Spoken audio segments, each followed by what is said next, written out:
Awkwardly sit here for a moment. Oh, right, there we go. That's all. Oh. You ready to talk about someone's new man and someone's ex and bitter feelings and bitter resentment that could be coming up from this? A little bit. Welcome, everyone, to the Wrong Button Podcast with better audio, the show where we talk all things nerd, most things video games, and this is probably our second to last Star Wars podcast of the year. We have one more big one that I know of after this.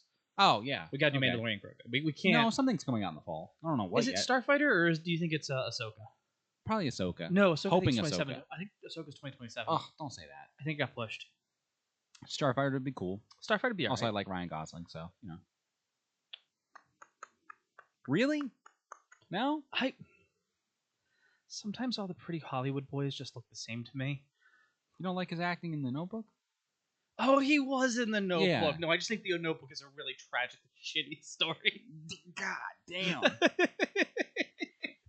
I Ryan Gosling, if you're do- listening to this, I'm so sorry. I do don't like the- listen to him. I do like all the, what do you want from me? Like, what do you want? Make Yeah. up your mind. But, yeah. What no. do you want? Anyway. Story of every married man's life.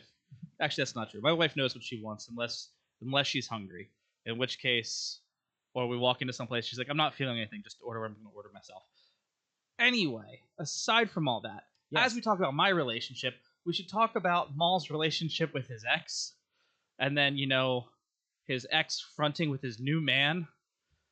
And Maul being in a really poly relationship to try to show that he's moved on and is winning the breakup.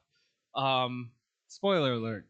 He's not winning the breakup. He's really not winning the breakup. One's called the Shadow Lord, the other is the Emperor of the Galaxy. So, Well, no, that's not. That's his ex. oh, well, Not the new man is not the Emperor of the Galaxy, all right, well, he's the Fist of the Galaxy.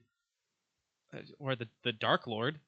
I feel like they were both trying to be like, who can be edgy? What is edgier? Is Dark What is edgier? Is Dark edgier than Shadow, or is Shadow edgier than The Shadow Lord's definitely edgy. edgier? Yeah. It's the font, right? So I thought it was really interesting starting off the episode where they're like hiding out in a basically like an old apartment building. It kind of looked like, I don't know where they were exactly. Like the gang was trying to regroup. It gave me the feeling of either being an ODST in Halo and just it being a New Mombasa. or being on Reach after it gotten after the glassing had started. Do you get to beat? So I have not gotten far into Reach. Mhm. It's one of 3 Halos I have not beaten That's surprising. or seen all the way through. Wow. I've seen all of. I've beaten all of ODST. I just beat Halo 4 earlier this year, so I've not seen. So when you say New Mombasa, I'm like, okay, everything's on lockdown. Yeah. The Covenant, like the Empire's patrolling the streets. Yep. It should be a stealth thing that they're doing. That's so surprising. That Reach it. Anyway, neither here nor there. We'll Reach came out like when I was deployed, right? enlisting. Yeah. Yeah. Okay. Great. Great Yeah, campaign. so I've heard.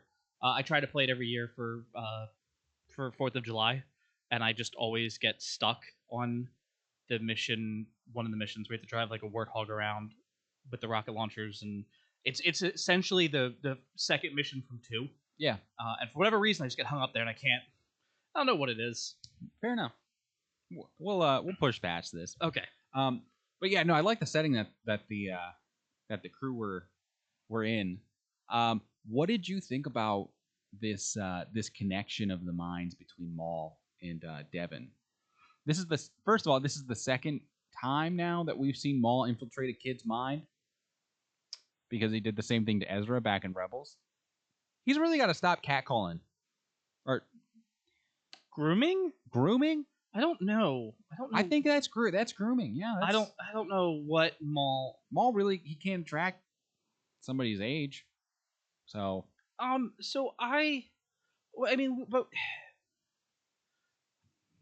that's exactly what he's doing. I mean, I don't know what to tell you. I mean, that's just the Jedi and Sith way.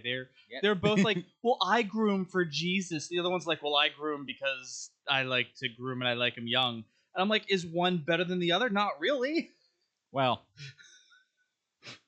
we're not going to get into that. There's a whole argument. That's an easy way to get canceled.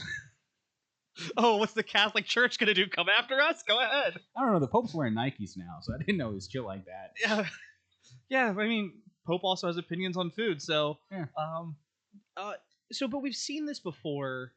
We of course we saw it in Empire Strikes Back with Luke or Vader calling out to Luke, and then going father and like feeling that connection. As much as people that not? I thought that was in Return of the Jedi. No, that was in. That's after he gets his hand cut off, and they rescue him underneath of it. Yeah. He's going through that. Yeah. Stop tapping into people's mind like that, man. That's not nice. So it's either he feels Vader calling out to him, or he's in shock and a little delirious. He did just lose a hand and fall a lot. Well, and then like hang off. But he also did it to Leia there too, where he calls to Leia, and so and that's I'm gonna defend the new trilogy real quick.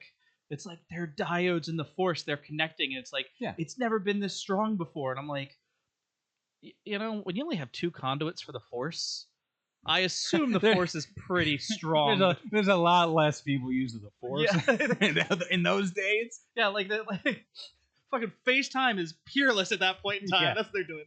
I like that. City's empty, only 2 people there.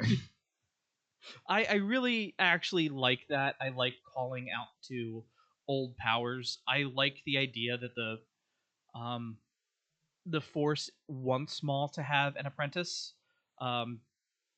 Because I'm going to go on my teacher rant moment here, and I know we've done it before. You cannot be a master in anything until you can teach somebody to do everything that you have mastered. Yeah. And so Maul was never a Sith master. Vader, on a technicality right now, was never a Sith master because he never taught anyone else how to use it. Yeah, no, even in the Sith, he couldn't get the rank of master. Yeah, fucking, that shit sucks, doesn't it? God, man, Jesus. Anakin had more credibility as a master than Vader did because he was teaching Ahsoka. And that's part of Ahsoka's journey now, teaching Sabine. And as far as, until we get some sort of Starkiller stand-in. What are you talking about? Didn't you know that Maul was Starkiller? I don't know if you know this, but the guy who's voicing Maul... We get it. Yes. Also played Starkiller. And they showed you in the show. They fucking showed you.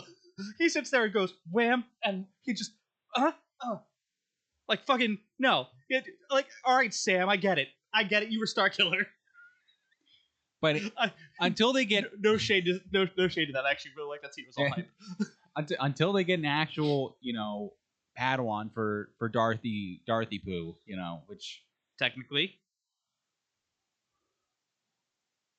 was the technically now they'd have one, or possibly an acolyte. I don't know if they have Padawans. I think they'd be an acolyte. Well, I mean, until he actually like takes somebody under his wing, like not an Inquisitor. Yep, because that doesn't fucking count. Inquisitors are so useless, honestly. But until we get somebody who would be Star Killer, then yeah, I agree with you. I had coworkers that are really into Star Wars, and he's gotten his wife into Star Wars a lot, and then he's like they just played through The Force Awakens, and she's like, I didn't know that. I'm like, that's all old Legends canon. You that's mean not the current Force one. Unleashed? Force Unleashed, that's what it was, yeah. Because she's like, oh, what else has he done? And he's like, oh, let me show you what else that Darth Maul's been in. Yeah, I like that connection thing. I like the idea of the Force being like, hey, Maul, maybe you're ready to become a master, but you need to train somebody. Yeah.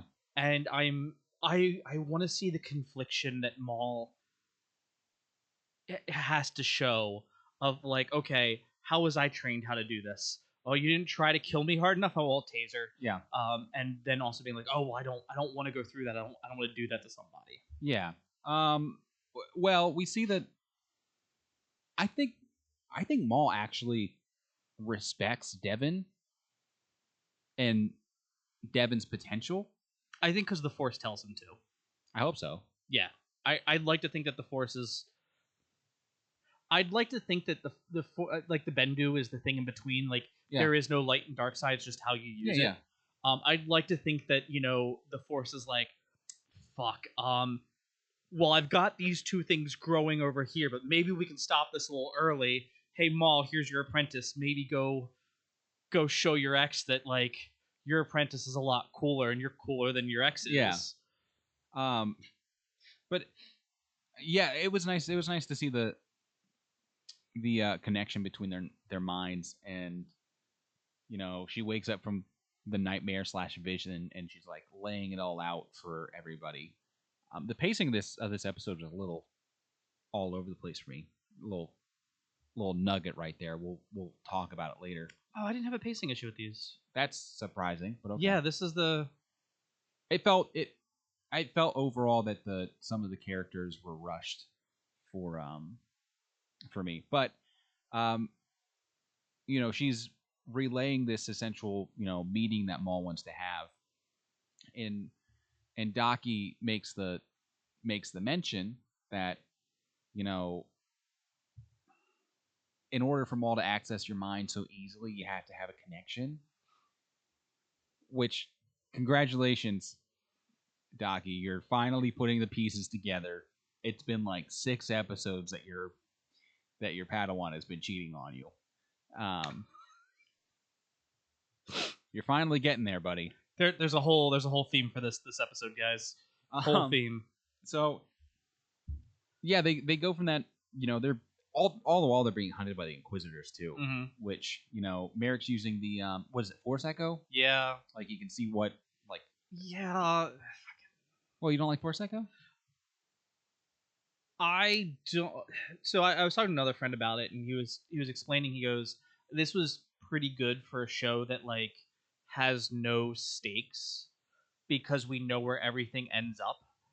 And as somebody who I will read the last chapter of a book before I even start the book, just be like, okay, where do we end? And people are like, why would you do that? Yeah, you're like, diabolical for that. but I'm like, but that's never been what matters. Like, what matters is how you get there. So you can tell a good story. Now I have some qualms with how they told this story. I think my 2 biggest issues are the Inquisitors that they chose. Because it either makes Maul look like a bitch or Ahsoka a god. Ahsoka a god. Maul's not at full strength here the entire season. So, well, actually, Maul was at full strength like the first 4 episodes. Yeah, right until he gets kicked in the shin, and then He's like, God, this really hurts. I mean, that's the playbook on him. That's what happens when you have robotic fucking legs. That's true. So, yeah, but like those two Inquisitors were my biggest issue because neither one of them is impressive after this. And for like as we'll get into it, like shots are given towards the end, but it's like, oh well, that's kind of it, and that's really what like that's what kind of rubs me on those two compared to, hey, had we gotten two newer Inquisitors that could have been that you don't know the endings to. Yeah, that could have been like overcome. That was my real issue with those. Okay. Counterpoint here, real quick. They have the Inquisitors, and then apparently the entire Imperial army is just there. It was a very That's a lot of fucking stormtroopers. They said spare no expense, send everybody. And I think it showed later as they're leaving the planet finally, but there was a couple of additional Star Destroyers that showed up, so that makes a little bit more sense. Yeah, there's a lot of people, but you have on the good guy side, which like Maul for the majority of this episode is on the good guy side. So we have the civilians. Go ahead, I will count Maul as a civilian. Okay, Mace. Oh well, sorry, citizen. Because I don't want to call that. You're right. I don't want to call him like on the good team. Well, I mean, he was. Yeah, he was. So let me spring forward a little bit. Go ahead. They meet with Maul. Yep. At this statue, he's proposing an alliance because Maul gets a nice call from what's his name? Starts with a V, right? Yeah, the guy who played Vision. Yeah. Oh my goodness, why am I blanking on his name? Leader of Red Suns. Yeah.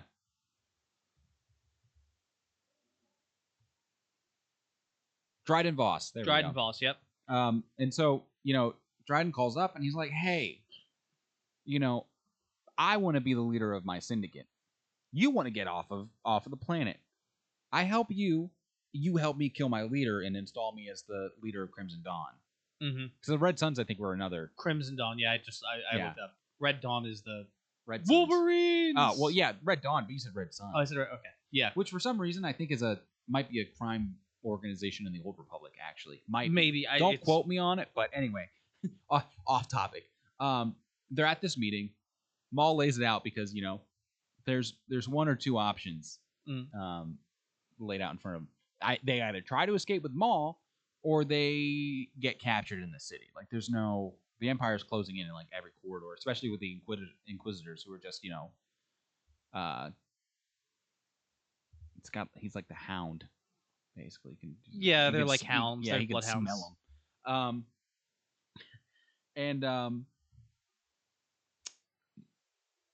So we have this meeting. Everybody's on the same team. Which is very interesting. I love when bad guys and good guys like have to team up against like a greater evil, because it's just like you get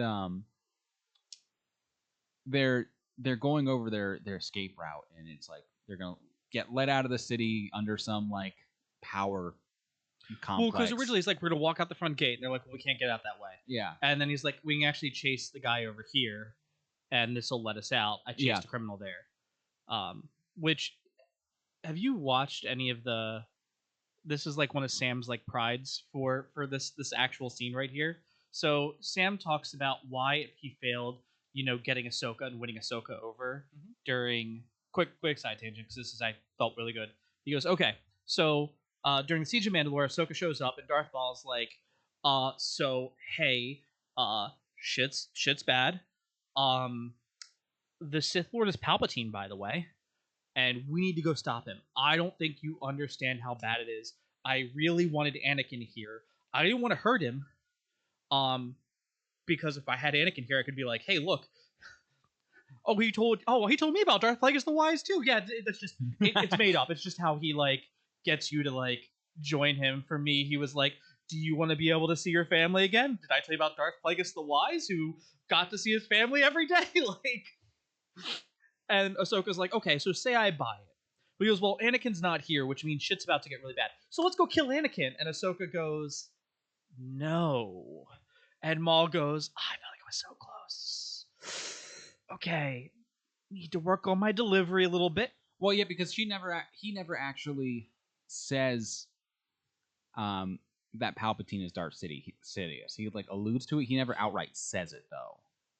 Yeah, but all in all is he was just like, yeah, we might need to go kill Anakin. Like, and Ahsoka took exception to that, and then took exception to Maul's face. Yep. And then he got locked in that cell. Yeah, that was funny. And hold on, that's actually a really good point you make, because you can call the Sith evil, you can call them a lot of things. What you can't call them though are liars, because Palpatine's 2 apprentices up to this point, the first one, Count Dooku. What did Count Dooku do in Attack of the Clones? Captured Obi-Wan on Geonosis. Laid out everything for him. He said, hey, the Republic's under the control of the Dark Lord of the Sith. He controls everything. If you team up with me, we can stop him together. Qui-Gon would have listened to me. And you know what? Qui-Gon probably would have heard him out. Yeah, Qui-Gon would have heard him out. And then Maul with Ahsoka. Maul's like, hey, Anakin's the key to this whole shebang. Like you said, things are about to get real bad. Didn't lie to her. And she heard him out up until the whole, kill Anakin part. And then it was like, oh, no. Yeah. That's my brother. That's my master and my brother. Can't do that to him. Yeah. So I'm just saying, if the Sith tells you about some sinister plot, you might want to listen. Yeah. I'm just saying, because I don't even think what's his name lied in Acolyte either. He also was just like, you'll call me a Sith because that's what you do as Jedi. Yeah. I don't call myself that, but I guess you would call me a Sith.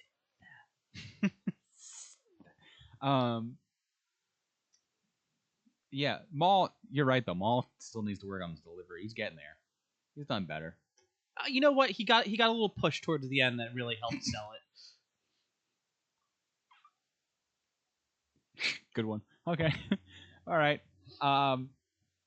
Yeah, no, so can we talk about the scene where they're getting ready to enter the complex, and there's like a walker outside and some stormtroopers. You mean the most aura farming scene that we have seen to date? Maul's like, you know what? I don't have a boombox, but I have an idea. And we also don't have time for this. Let's go. He just walks out straight up there, ignites his lightsaber. He drags it on the ground. He's like, come on. Mrs. Play hates. Because I were watching a lot of anime. Yeah. And so that's a big thing in anime is like someone just drags their like super awesome, thing on the ground. But then if you ever play like Silent Hill 2, Pyramid Head has a giant cleaver that he like drags behind him on the ground and it's super menacing. And I'm like, oh, that's really bad. And all Mrs. Play goes, that dulls the blade. And I'm watching this the entire time going like, it's just light, man. It just cuts.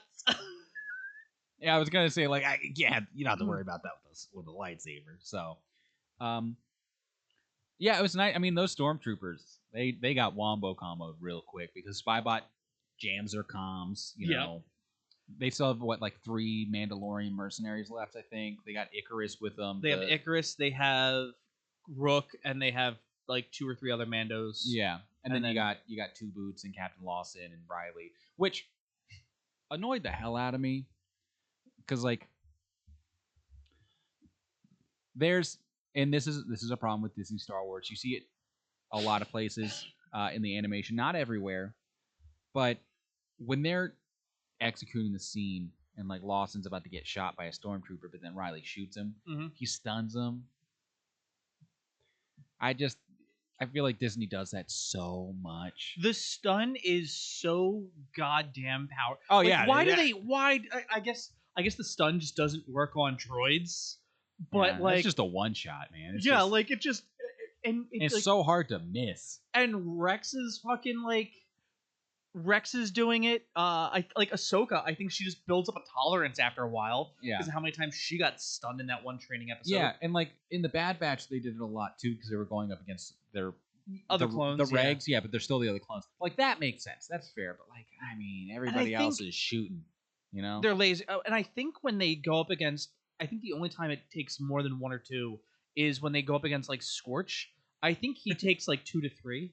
Was it 2 to 3? I thought it was way more than that. It is not a one shot. Like No, his it is armor is not. that much better. It was good to see him in Bad Batch. It was. Hey, shout out. The GameStop. I don't like the way it looks, but they're getting a Sev Clone Commando helmet that you can buy. Oh, cool. And Black Series is re-releasing the Clone Commando updated. So I might pick that up because it looks better. Oh, a lot better. Nice. But yeah. And can we just talk about the fact that they were like, hey, let's just do all the. It feels like Disney Star Wars is also leaning into now, like, you have to be able to. They have to do something they did in the video games to make the video games now not seem like you're the most broken, overpowered Jedi ever. There was so much of Battlefront 2 in this show. So much of it, yeah. Yeah. Yeah. But 100%. I mean, like, Maul throwing like, Maul pulls a fucking, like, Cal Kestis and, like, throws his lightsaber and, like, God, and then the fucking. Jesus. I mean, that makes sense. It's easy for it because, I mean, at this point, you know, the Jedi got all wiped out for the most part, so you're not focusing your manufacturing of your weapons and stuff to counter Jedi. So you wouldn't have to worry about a lightsaber slicing and dicing you. That walker got fucked up. Oh my god. It felt unnecessarily violent. It did towards that walker. It did. Because that walker is, what does he do? He throws the lightsaber, cuts the leg. Oh, the sound mixing and everything of that too was just so beautiful. Runs up, like, slices into it, pushes through, gets the other side, and then buzzsaws the lightsaber through the cockpit. Yep. And then, like, catches it, and, like, it felt like he was, all right. And he did the whole cool thing, you know, cool guys don't look at explosions bit too. And it felt like he turned and looked at Devin and went like, does your master do this for you? No, that's exactly what I could do this for you. It was the most, because like, Devin gave like a little smirk, you know, and I think Docky looked over like, come on. Like, it's not that. I could do that too. I could, but I'm not gonna. But yeah, showing the comparisons between Maul and Docky. There are so many comparisons in this episode. Or this finale. I think Maul was right. We'll get there. There. We're getting there. So yeah, like you know, Lawson makes that comment when they're getting into the tunnels to go outside of the city, and he said, "It's, you know, I once chased a criminal down here. Now it's super ironic that I'm escaping throughout these exact same tunnels." Yeah. I think he also, like, looks at short shit. Vario. I can never remember his name. He looks at Vario and goes, I don't want to hear anything from you. Yeah. Yep. Like, just like, it's like, shut up. Shut up, we're not doing this. There were a couple other, like, funny-ish one-liners. Well, we're getting to another one too. They get down in the tunnels and they get to the acid pits, and Two Boots is like, this is being illegally disposed of. I better report this. And then it's just like everyone just turns and looks at him. That was we were talking about before we came on about there are so many worthy screenshots, like backgrounds that you would make out of this episode. I want one of them all looking at fucking Two Boots. Yeah, just everyone in agreement going like, Two Boots. Really, dude, no. Yeah. He said maybe this is not the most pressing thing right now. I'm like, yeah. They got off the planet and Two Boots is sitting there calling from a burner, from a payphone. There's illegal acid under the city. I want that to be like in the next season, like Riley comes back as like an Imperial auditor or something, and like goes there and goes like, by the way, who the fuck is doing this? We're stopping this. He won't shut up about it. Yeah, Two Boots is a stickler for the rules. Yeah, he is. You know, this whole thing happened because of him. So, I mean, granted, the Empire would have gotten there sooner. Somebody would have said something sooner or later, but yeah, eventually. Yeah. Lawson cut a deal. Wouldn't have happened to happen. True. So, you know, they're trying to find a skiff. They got that tiny little thing going across. I like how Riley was like, "Hey, what about one of those?" Like that won't work. Yeah. And so like, okay, here, take this, and that's what they do. Yeah. Shout out Spybot for getting the thing working. Mm-hmm. Um, You hear it upstairs. Mrs. Play's watching it right now, so it's like, I wonder where she's at. yeah. So I'm so curious. No, but so R.I.P. Spybot. Can we? But before we get there, Yeah. one, I like how so start this. Maul is like get Riley and Lawson over first, and you get the first goodbye speech of, "Hey, I haven't been as good of a dad. I've been like preoccupied. Oh, I knew he wasn't long for the world. I was like, okay, this Yep. is you're either gonna die now or you're dying the next episode. Doesn't matter. Riley gets to go, but we get to do this together, and you're not bringing along your side squeeze, who I'm hoping is still alive too. Probably not, but I want her to be in Maul's retinue. yeah, but we never saw the Never saw a body. Well, never saw the lieutenant either after that. Too, Yeah. So. But they're going over there, and then they hop off after having their moment. And Riley like reaches out, like ruffles like where the hair would be on Spy. I was like, no touching me, not you. I was just like, oh, okay, like No touching. because Maul does that early on and like gives it a pet, like purrs. And if you were gonna say there's a pacing issue, I would say it's here, and it's the convenience abilities. So I might have misspoke. I think it's not a pacing issue. I think a lot of the endings of these characters felt rushed. That's more so I think where I take issue with. And actually, yeah, right in the series of events. I mean, supporting characters are dropping like flies, and this is where it starts. Can we talk about the entrance that the Inquisitors make though? Yeah, go ahead. Did you? I guess you liked it. Yeah. Oh, I loved it. Okay. It almost felt like did you watch Danny Phantom? Yes. Okay, yeah. Go ahead. The box ghost. Sorry. Top 10 intro song, by the way. Very, very hip. But it's like, yeah, it's like you gotta stop all the ghosts from coming through, and it's like that's what it felt like. The Inquisitors coming through the tunnel. That it almost felt like that was the like they were coming through the ghost portal. That's like the kind of like connection I made in my head. It looked really cool. Before this, because Rookcast is like, hey, maybe we should should we really keep them around? He goes, Master Docky is a Jedi Master and deserves or has some class. He is a Jedi Master and deserves our respect. He is useful for now. And I was like, okay, there was enough like Maul there that I was like, okay, you're saying the right things. That way, if you're overheard, and then you give your like real thoughts afterwards, where it's like, oh, okay. But also, I think Maul has grown to appreciate any Jedi who's actually survived the Purge, too. That's what I got out of that as well. There is whether it was run or fight, but I think ultimately it always has to be run because it's just congratulations, survive. Yeah, like everyone just went to the final level of Reach. Yep, and Maul does. You'll get there one day. And I've played the final level of Reach. And I like that Maul, I think, also respects Master Docky more because not only did he stay alive, but he kept his Padawan alive. Yeah, which is there's not many Padawan Master pairings left in the galaxy. Actually, I'm not even thinking of. I can't even name one.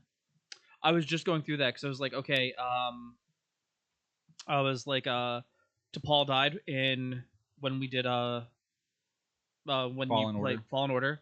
That was heartbreaking. Oh yeah, God, he was so cool too. He really was. Like seeing Zeb's race as like a Jedi was like, oh, this is And he was imposing. He was a badass. Then Anakin died. Yep. Obi-Wan didn't keep Anakin alive, so then we got that one too. The Luminara kicked it.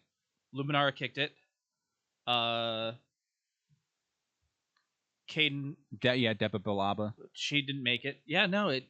Like, it was a lot of Padawans that lived. Got orphaned. Yeah, and eventually trained Boken of their own. Yeah. But yeah, so literally, not this is the only one. This is the only one I can think of. that Maybe we can account. Well, no, I guess the Asajj Ventress one is now after. It's after Order 66, when the Jedi youngling finds her and is like, "You're a Jedi," and right. And that was she's in like, Tales of the "Let's." Empire, wasn't it? Tales of the Underworld, yeah. Or yeah, Tales of the Underworld. Yeah. Yeah. Okay. Yeah. Still, yeah. So really, this was the only time that we got. Wow, I feel like we really took that dynamic for granted. Yeah. Not everyone else sacrificed themselves so their youngling could escape. Yeah. Better or worse. You think we're gonna get an Order 66 for those two, like a flashback maybe in the next season? I hope so. I'm a little bummed that we didn't get to see their escape from the clones. I think it'll be a mention. I don't think it matters. Ugh. I think it'll be just because it doesn't matter doesn't mean I don't want to see it. I mean, I get that, but Gosh. like, it's going to be running might have saved you from Order 66, but it will not serve you anymore to the same degree. Put this man in the writer's room. That was beautiful. Thank you. Good job. I think a lot about Gold this star. stuff. Thank you. I think a lot about this stuff when I'm supposed to be working. I'm just kidding. I do work. We need to get you to write your own Star Wars show. Dave's actually secretly listening to this. He's like writing shit down. Shit down? Like, yeah, shit Chris says. This works in the future. Okay. This is good. I'm just going to say it. The fight scene in the acid pits, which is what I'm calling that little underground spot. Yeah, fair. Oh, yeah. Fucking insane. It was good. My favorite piece of it was Icarus, the last Dabrak brother. Yep. Who you also knew wasn't going to be long for this world because his brother died defending Maul. So what does Icarus have to do? Die defending Maul. So I'm not going to lie. I thought we were going to get Rook and Icarus, Maul, and Devin. That was going to be that's going to be who builds Maul's empire. Yep. And then we were going to get Riley and Two Boots going to the Empire, doing their thing over there. I was not expecting everyone in Maul's retinue to bite it. I wasn't expecting Rook to bite it, but we'll get there. Yes. Well, Icarus went out like a badass. First of all, he got shot like 4 times too. He's using like kinetic, solid steel throwing knives, and just threw 3 of them, bam, and then goes in for the tackle kill into the acid. It's like, oh yeah, I'm dying. That's fine, but I'm taking you guys out. I think Maul like gets 3 of the guys before he gets to it because he does the lightsaber throw again. Yeah. To like clean out a bunch of fucking. Yeah, and right before that, Spybot gets Inquisitored. That one hurt the most. Oh yeah, because Maul didn't yell for Rook. Maul didn't yell for Icarus. Spybot. He was pissed. He was. I mean, yeah, he was such a loyal droid. He was a chopper. Yeah, he was an evil chopper. Well, I can't. Okay, he might have been the good chopper. I didn't see him commit any more crimes. He's Chopper's brother. That's what that was. I was so sad when he bit the dust. I like Spybot this entire time. Yeah. Poor guy's debut acting job, and killed off at the final bits of the first season. How pissed do you think Maul gets when he sees those Inquisitor lightsabers? Because they can't do the spinny things. They need to rely on technology to spin their lightsabers the way Maul does. But their things also have like blades on the hilt. So like I feel like theirs are slightly more like combat effective against like a non. I don't even know how to. But theirs have blades. They're so posers. That's what they are. If they threw those themselves, they'd be like chakrams, and I think you could still wedge one of those into someone's neck. Because some of them also don't have it where it like flips up like the seventh sister with the big one in Fallen Order. Yeah. Hers like flips up on both sides, and she's got like the thing. But then the 11th sister, hers is only, or second sister only has one. Yeah, but like I'm just saying, like he's got to be pissed every time he sees that. Yeah. Like that's got to be like a I still want to know how the emitter works.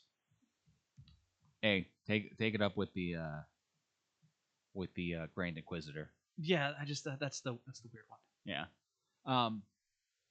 But yeah, no, people were dropping like flies. Like in the acid pit alone, we lost Spybot. All the Mandalorians died. No. Oh no, One survived. one survived. One survived. Yep, 2 survived. Technically, Rook and the other one. true. 2 survived. Yes, 2 survived. They survived. Yes, They did survive the acid they pit. did survive the acid pit. Everyone gets over. Once again, the stunny thing, the stun version. Did you notice that? Like, and what I can't figure out is the stormtroopers at this point look like they have their like their standard issue that we would see in 4, 5, and 6. Yeah. But somehow Riley picks up a fucking clone trooper like standard issue. Well, yeah, no, they're still using the was it like DC? What? Yeah. 15A, I think. Were they still using that? Okay. Because I think a DC 15's the long. Oh, like the one that the dolphin fins wore at the very beginning, the start of the movie? The start of the Attack of Clones. The DC 15 I think is just the long barreled version. Of, the DC 15A I think they cut the barrel off and it's a little bit more rapid fire. Yeah. To kind of. But he's just like using that, and once again using stun rounds. Yeah. And it feels like the circles are going around his people and boop on the other guy. Yeah. And he's a good shot, and that makes me really happy that at least like obviously because Lawson goes, just remember what I taught you. Yeah. So it makes me happy that like Lawson hadn't always been such a crappy dad, or he's not. You can't really say crappy. He's just so involved in his work. Yeah, single dad who's a cop. Yeah, I mean, like that's just you got a lot on your plate with the Empire now taking over. Yeah. But it makes me happy that there was a time where they were like practicing shooting together, probably when the family was together. Yeah. But it was good to get that kind of background on what their dynamic used to be when they were spending more time together. So, Riley's a very understanding kid, by the way. Yeah. I was expecting so at this point this is where I was like, okay, Riley's going to get pushed to the dark side. Or he's going to push the Empire because he's going to see Devin do something that gets his dad killed. Or see Maul do something that gets his dad killed. Now, the only thing I can think of is this would never have been a problem if those Jedi hadn't shown up. Yeah. Like, and that could be why, like, him, other than, what we obviously I mean, he could blame Maul for it, though, because Maul's the one who showed up first. So. No, he did not know about that. Devin and Docky showed up in their house. Oh well, yeah, fair. Okay. Yeah, that would be my big like. They endangered me. They did all this stuff. They killed. Even my though dad. Maul was the one who technically was the obsession of Lawson's first. Yeah. So fair enough. Fair point. Yeah, them getting across, and also just the lightsaber duels in this entire thing. The 5 pose like block. Yeah, everybody's blocking each other. For each other. Did you notice it stopped for like 3 frames there? It did, like yeah. That, and then like the frame stops, and then it's like it's easily 3 to 5 frames. It's just like frozen because Dave was like, everybody get your camera out, get this frame right here. Yep, this is badass. You got 5 keyframes. I'm giving you badassery right now. Make sure you got everything together. Come on. So, and I love Maul in this scene because. And we've talked about this on a couple of the other podcasts because we were wondering like who I think we were talking about the cliffhanger when Merrick was on the he was getting a holo transmission. He was talking to somebody and we were trying to guess like, oh, who is it? Is it the Grand Inquisitor? Is it the Emperor? Is it Vader? And I sat here and I was like, well, this is a pretty big threat if you think about it because it's not only the Shadow Lord. Weird to call Maul that still, honestly. It's Palp's former Sith apprentice, a Jedi Master, and the Jedi Master's apprentice, Padawan. But okay, is he a Jedi Master? Docky? Yes. Okay, is that confirmed? Yeah, he's a Jedi Master. He's just not on the council. You don't have to be a master to be on the council. Yeah, it's there are just tons of masters. Qui-Gon was a master. Yeah. I guess it feels because Anakin was not a master when he had Ahsoka.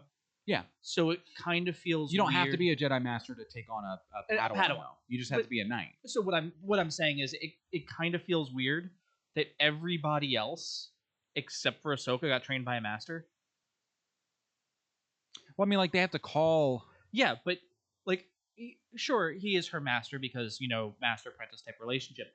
But like that's my thing is he a Jedi Knight or is he a Jedi Master? He's a Jedi Knight. Yes, but yeah. Okay. So my question is wait. Oh, so Daki is a Jedi Master. Okay, fair. He's like a formal, like he's reached the rank of Master. Okay. Yeah. But now I'm trying to think of like other Jedi who have Padawans who aren't masters. And there isn't one. No, there is. There totally is. Give me a second. I'm thinking. Unless Master Paul was only a Jedi Knight, but I think he was even a master. He might not have been. I'm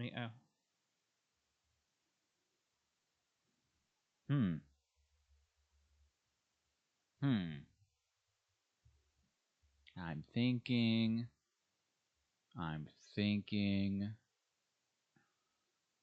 You make a really good point. Yeah, and that's why I'm like, like they say, like even Maul says like Jedi Master, but that's why I'm like, oh, is he a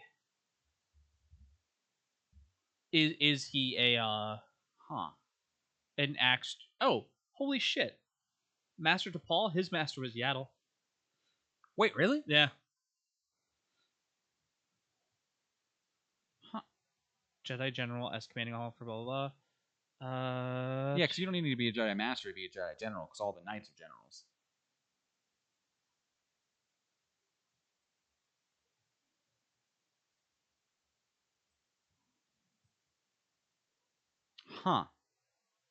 Okay, Paul was a Jedi Master. And like one of the big things is that I found at least is training a Padawan to knighthood was one way to become a master. Yes. But like Obi-Wan wasn't a Jedi Master in Attack of the Clones. He was only made a Jedi Master at the start of the Clone Wars. He was because Anakin had passed the trials and became a Jedi. Was a Jedi Knight by the time we got to him in. Well, he was a Jedi Knight by the time we got to him in the Clone Wars TV show. Are you talking about Anakin was? Yeah. Well, yeah, Anakin was. Yeah, because Anakin was made a Jedi Knight like right after Attack of the Clones, basically. Yes. Yeah, like I'm getting a lot of like High Republic answers that like this person has a Padawan, that person. I can't think of anybody that comes to mind immediately. And that's why it's like Master Daki is he's also like a ancient too. He's old. We don't get a confirmed age for him, but he is old. I think I put him around like 100 and something. We don't get a lot of his background, which is so unfortunate because we're not going to get it anymore unless we get like some flashbacks, but not really. But the thing, circling back to where I was going with this, the thing I loved about Maul in this scene is that like he is defending everybody equally. Like he's not just favoring, he's not just favoring like his guys. I loved how Rook really wanted to stay on the other side and defend with them, but Maul's like barking at her like, get across now, like we don't have time to discuss this, go. Mm-hmm. But the thing that really endeared me to Maul, which then hurt me about Maul in the next episode, but in this episode he forces Daki across too, and he's holding off the Inquisitors and the Stormtroopers while Daki got across to get to his Padawan, which I was like, man, Maul, thank you. But then you also get to see in turn, like Devin goes, maybe my master's not right about Maul. And she's like, okay, the skiff. And, she's holding it up herself. Also, why is she the only one holding it? Daki, are you not going to give him a hand? Give her a hand? He's tired and old. I don't like. Okay, that's fair. Like, I feel like that's our fallback for everything. He's tired and old. I don't know. He's tired. Dude, I'm tired. I'm not old, but I'm tired. I get it. Yeah. And then hold on. We got to talk about Maul's next aura farming thing, which is he runs, jumps, hits the platform, hits the skiff. The Inquisitor lightsaber like catches just underneath of him, right after he gets off on the other side, and then he's holding the lightsabers up backwards in the Star Oh Killer yeah, first pose. of all, yeah. And then he just turns and The looks Star at them Killer and goes, pose, the Ahsoka pose. and he just turns and looks at them, and it's just one of those things like, I'm not impressed by the little toys that my master seems to play with. Like, this is like Maul looking at Darth Sidious's twinks that he's now like, well, I took over this, so now I'm just gonna have a bunch of twinks on my side. Are we watching Darth Maul, or are we just watching Sam Witwer? Because that line is so great at this point that I don't even know. That's why I said we're just watching. It's like, hey, did you know I was in a really good Star Wars video game? Don't worry, I'll let you know which one. Pose. Like, all right, Sam. Which is so funny too, because in this day and age, we're all slaves to an algorithm. Yeah.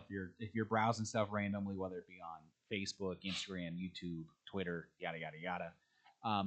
I've gotten so many Force Unleashed YouTube shorts in the last 2 weeks out of nowhere. Oh yeah, no, I'm like, oh okay. So I've gotten the Hat Guy podcast. I've sent you like his take. It's the guy who's wearing a hat and he has like hot, like what you would call hot takes compared to like me. Because I'll be like, no, I think the new trilogy is good. Yeah. I think it has a lot of merit, and I think if you stack all the movies against each other, you can look at them and objectively go, some of these are bad movies. I just like them, which is fine. But yeah, no, I do think some of this was just Sam being like, but make him do the Star Killer pose. Yeah. Sam, I don't think he needs to do the Star Killer pose. Dave, and I then will not say this again. He needs to throw the lightsaber like Star Killer. Like, it is very much just like, man, Star Killer was really cool. This was him abusing the fact that Dave got a promotion, and so he's like, look at me, I am the producer now. And I know they both take it very seriously, but I do want to imagine that they're just like, you think we could just do it? You think we get it by them? We just do that? Yeah. Like I'm waiting for him to teach her. Like it's like I'm gonna teach you my strongest ability. It's called the Star Killer. But she's like, that's really melodramatic. I know.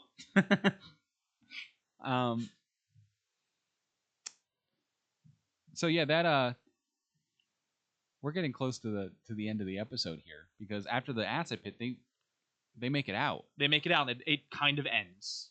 That is the end. No, not yet. Okay. It didn't end there. Because they get into the jungle, which I think is really cool. The fact that outside of the city, it's just straight jungle. I was expecting it to be more Coruscant-y than it actually was. And I think it's because for some reason I was thinking more Mandalorian. Not quite as like desolate, but I thought a little bit more like it was going to be the isolated cities, and then you go outside the cities and you got like whatever the wilderness is. Yeah. Okay. I for whatever reason, because like the city was so big. Yeah. That I was like, oh, obviously it's a not as developed Coruscant. Yeah. That feels weird to say. So were you thinking we'd get like the suburbs basically? Yeah, we get like something like that. The burbs. Oh, that's right. Because then he goes, let him know they're on the way, and like click, and he has a communicator and like goes, we should let them know they're on the way. They're heading like directly to him. Which I love how Dryden Voss, by the way, is just he's always had such a freaking anger problem. Yes, brother, it's one. Like, Vario's trying to do you a solid and let you know how bad the situation is on the ground, and you're just angry all the time. He's living on Dryden time. He doesn't give a shit about anybody else. Yeah. That's right. We do get a little bit like something from him. Yeah. Get there, Vario. Fine. And so he like they're outside of the gates and So this part was the part that was spoiled for me. The fog? The fog and what happens. Okay. And this is where I was like, oh no. You've seen Jaws? Yeah. Have you seen Aliens? Yeah. I'm sorry, Alien. Yeah. Okay. Do you know why the shark wasn't shown in Jaws? No. It didn't work. They did not get the shark working until the final day of shooting, when they're like, this needs to fucking work, and it's the boat scene. Mm-hmm. That is the whole reason you do not see Jaws. Okay. And arguably, it takes this like what could have been like a pseudo monster flick into a horror thriller. Yeah. And that's also then what they did with was it Ridley Scott, I think, did the first one? Yeah, James Cameron did the second one.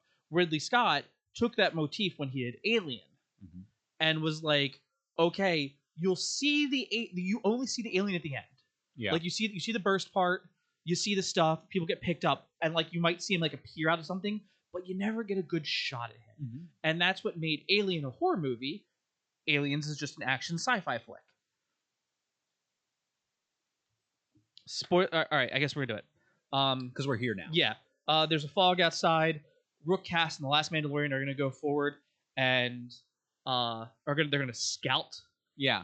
The Mandalorian, you can just hear his muffled screams in the back, and then like Rook goes out to investigate, and then comes back, and she's like, "There's something out there," and Did you just kind of find it weird that it looked like she was grabbed by the feet and drugged back that way? she was with the Force. Wait, so No.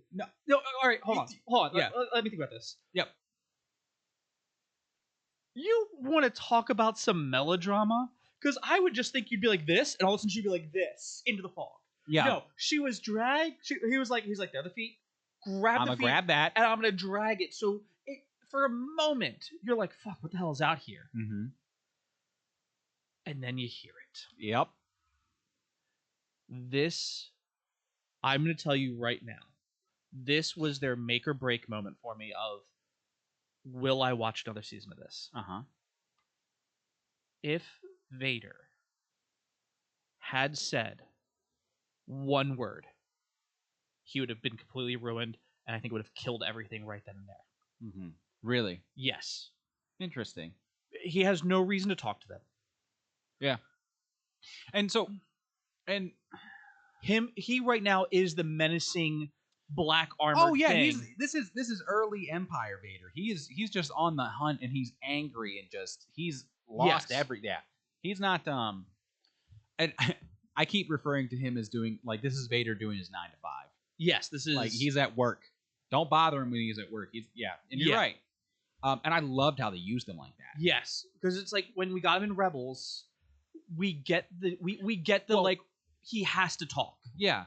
When we get him in episode 4, 5, and 6, he has to talk. He has a reason to talk. Yeah. When we got to see him in Jedi Fallen Order, he was terrifying and did not talk. I don't think he said a line in that after he stabbed the 11th sister. I'm like 95% positive he doesn't talk, and he just does the like, he moves faster than you. I don't know how, but he does. Even in, I think he did talk in Star Wars Jedi Survivors. He did, yeah. But that was... I think he was more so impressed that they'd rebuilt the archives and stuff like that. I think he was impressed at the scale that they were trying to... I think you're right. I think that was like, oh, you guys escaped me once. You are now due this courtesy. Naughty, you no escape, Darth Lord. But yeah, this to me was the make or break it moment. And if Vader had said a word, I'd have been like, okay, this is... It doesn't matter how this resolves. You have made Vader into something he shouldn't be. And what would that be? He'd have been a character. At this point in time, I want him to be the alien. I want him to be the shark. Yeah. When he shows up, holy fuck, he's here. Well, and so that's what I really appreciated about this. And that's what I said. They did it right because he didn't talk. Yeah. So this is me saying that was my worry, and that was my biggest worry going into this when it got spoiled for me. Was, okay, he's here. And so I'm thinking of all of the other times that we've seen Vader in like Disney Star Wars. I think it is the correct way. He plays a big role in Rogue One. Well, not like a big role, but he in that movie he's essentially the Emperor's receptionist. So and here's my other thing for Rogue One, right? Yeah. When he's doing the Vader thing, he doesn't talk. He goes through the hallway, he does the hallway scene, and it's badass. Yeah. When he's has to be middle manager Vader, yeah. like, okay, you can talk, but you're right. Now he's just middle management, and this Popping out fucker of- is just like Popping out a dad joke that don't choke on your ambitions. That was fucking hilarious. I cracked up when I saw Rogue One and I saw that. I was like, all right, Dad Vader. You don't even know it. You're about to know. But yeah, and that's this is the Vader I fucking love seeing. Because you're right, in the hallway scene of Rogue One, everybody talks about that hallway scene because it's peak Vader. He's just cutting through people, using the foot, choking people out. He's just doing it for sport. Yes. This is him, hunting. And throughout Disney Star Wars, the times that we've seen Vader outside of Rogue One, really, is we've seen an emotionally compromised Vader or a very angry Anakin in a suit, Because in Obi-Wan, he's going after his former master again, the guy who beat him in a duel, lit him on fire, and said, peace. Did he talk before he knew it was Obi-Wan?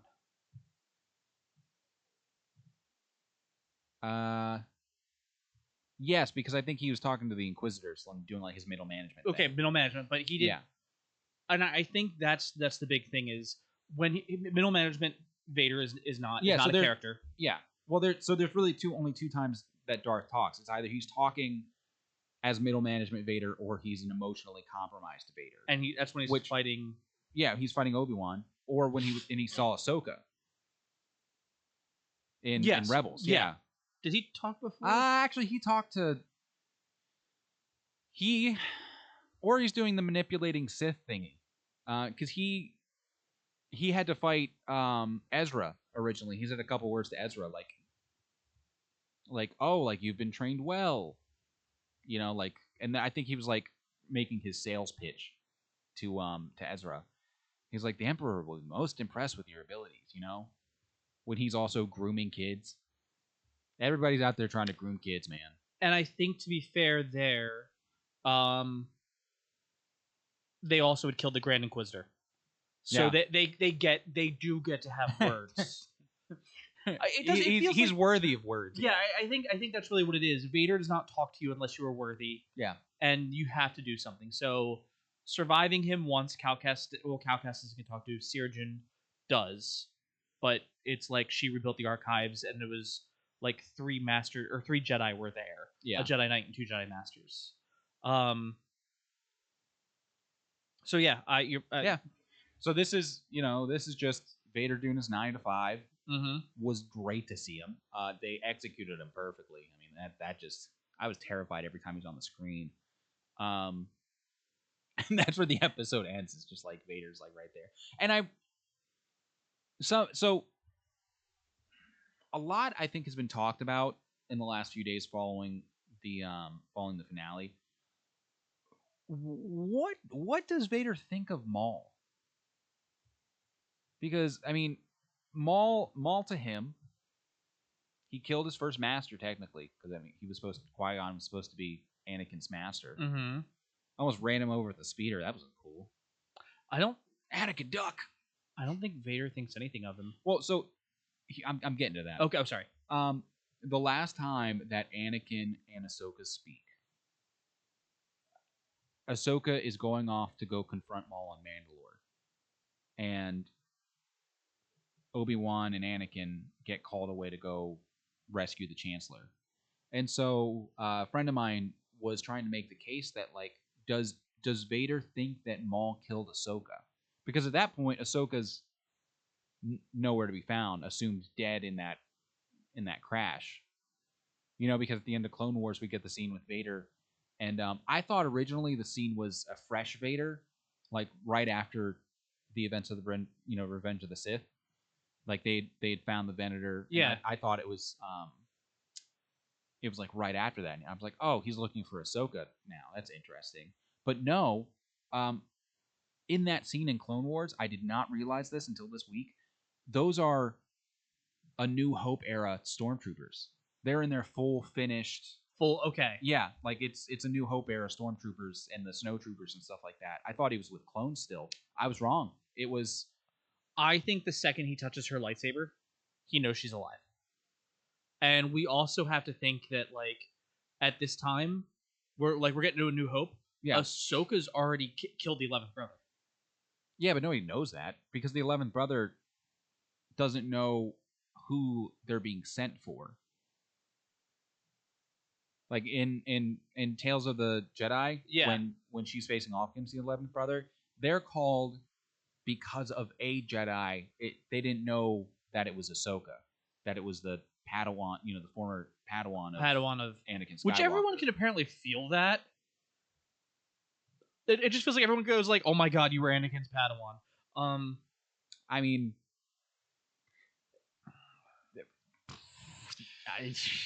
I mean, that leaves when you're out off committing war crimes in the galaxy, it kind of sticks with you a little bit. You're right. Light okay. side later.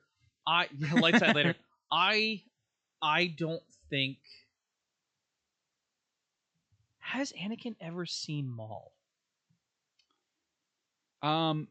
So he and I can't remember when he mentions this. Might be in Clone Wars Act, maybe. But a big part of Anakin's saber training was going over the security footage of Obi-Wan's duel with Darth Maul and training from that. Because everybody makes such a big deal out of Obi-Wan killing the first Sith that's been seen in 1,000 years, He's never seen Maul. Everything when Satina's killed, when all of that is going on. Well, yeah, he never saw Maul in the Clone Wars. No. Yeah, so what I'm saying is he might see Maul.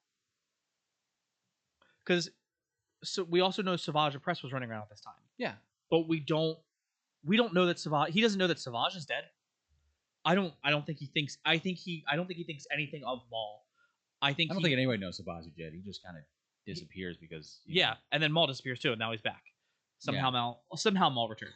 Well, that's a good one. How did Maul return? By the grace of Palpatine. That's why. I don't think he thinks anything of him. I think he's just there, or he knows that it's Maul and that there's something that matters. But I don't think. I think we're at like I don't even know who you are.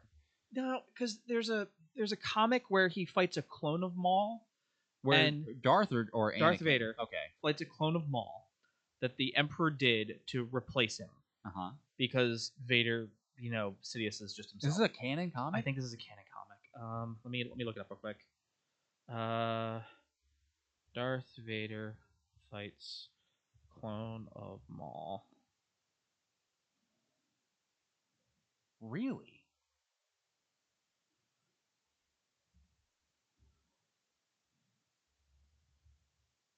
Duel on Calicar 6? Yes. Oh, never mind. This is from Star Wars Legends. Okay. So yeah, sorry, that's what I was. So yeah, that's my thing. So if that's on Legends, yeah, no, I think he knows Maul is there. I don't think he thinks that Ahsoka's dead. Like I think Anakin and Vader very much work on the line of there was no body. Yeah. Until I see a body, they're not dead. Yeah.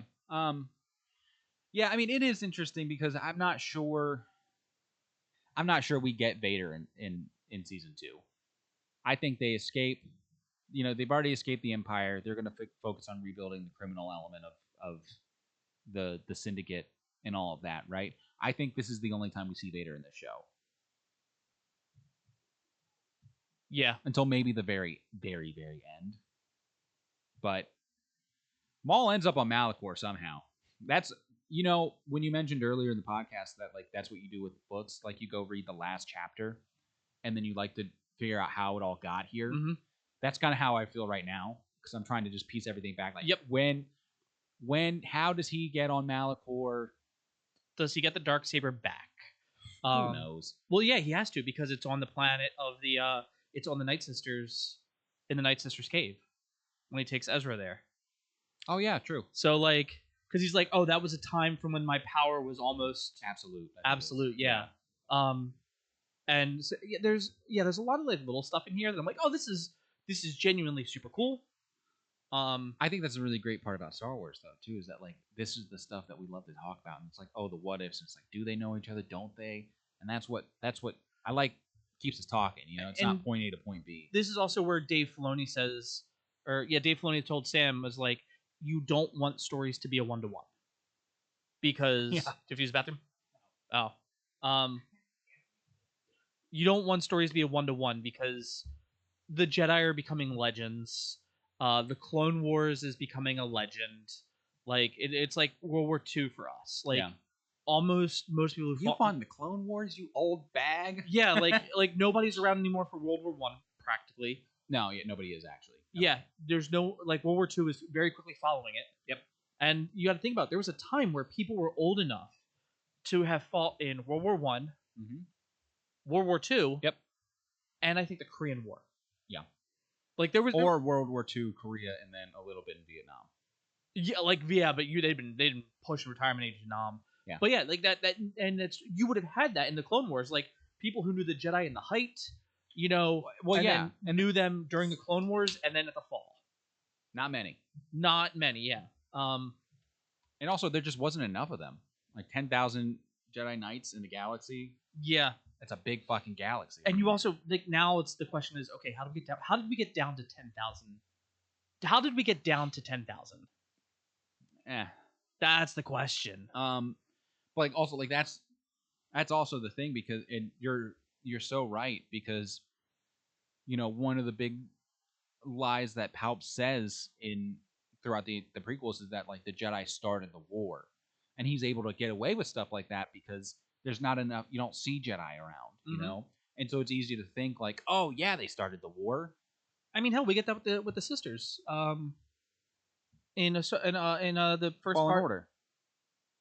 No, Oh, the Martell sisters. Yeah, Martez sisters. Martez sisters, Yeah. where they go to Ahsoka like, what are you talking about? There are no Jedi here. Like nobody cares about us. No one comes for us. Exactly. Yeah. And then they go, "You're what we hope a Jedi is like, where you just go out and help people." Yeah, and that's and you get that in Fallen Order too because when you meet Marin, you know she's like, "Oh, Jedi killed like my entire people," when in reality it was Grievous.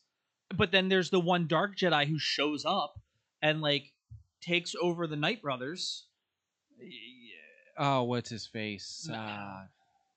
He was cool, but also a dick. Yeah, Dark. He was like floating a lot too, wasn't he? Yeah, he was also just a ripped old guy with a whole bunch of... Terran Malicos. Yes, but he was also like he was just a Dark Jedi. He wasn't a he was corrupted. Yeah. So, but yeah, I mean, like it's crazy, really. But now we've gone on that whole tangent of them knowing each other. This is where when we get to this point, right, that Vader is they've engaged Vader, and also the Inquisitors show up, so now they're sandwiched between them. Yep. And this is where philosophy starts to show through, which is Maul being like, we can't do this, run. Like, none of us are in top condition. We've all been fighting for days. Run. Get out of here. Master Daki and I will hold him off as best we can. And then he looks at Daki and goes, hey, this is not an Inquisitor. I don't know what the fuck this is, but this is not one of them. Nope. And he is too well trained in your ways right now. You can't defeat him. He knows how to fight Jedi. Yes.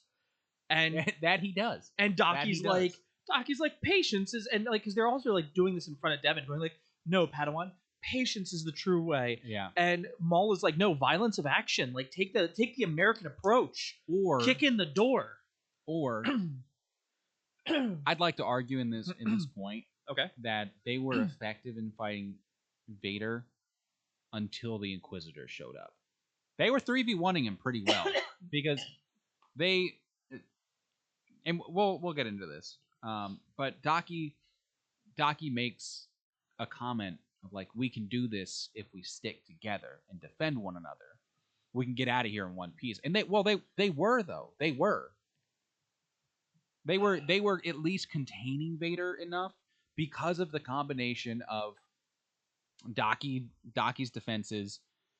Honestly, having Devin there was just a bonus. But Daki being on the defensive and then Maul going for the attacks was enough to like keep Vader at bay, which makes sense because you have a Jedi Master. Granted, he is injured, right? Mm-hmm. He's been dying since like the whole show, really. But whatever he'd had like going on with his whole chest area and stuff like that. That seems to be okay right now. Not really. I mean, he was wheezing a little bit. Yeah. Holding, yeah. Not wheezing like. I don't think. Not wheezing like Vader. I don't think.